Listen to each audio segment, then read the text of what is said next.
Nous sommes en présence d'un quadrilatère ABCD. Avec l'ordinateur, il est très facile de faire une copie. Cette copie,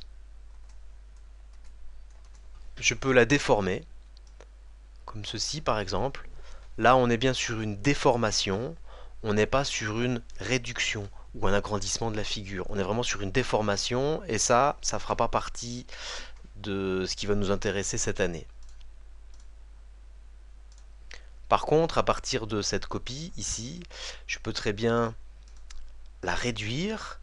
Et là, par contre, toutes les dimensions ont été réduites. On passe du côté vert au côté vert, eh bien, en multipliant par un certain coefficient. La figure de gauche et la figure de droite sont quasiment les mêmes formes.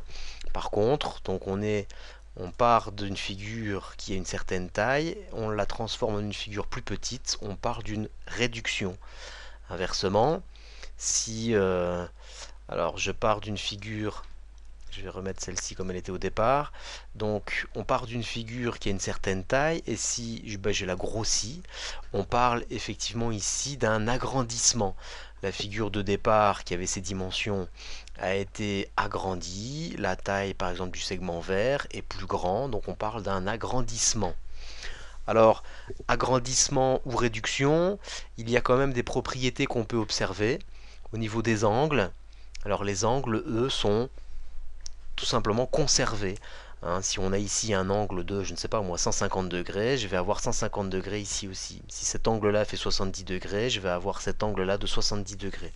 Donc lors d'un agrandissement ou d'une réduction, eh bien, toutes les dimensions sont multipliées en fait par un même coefficient, et puis les angles sont conservés tout simplement, en fait, les mesures sont conservées.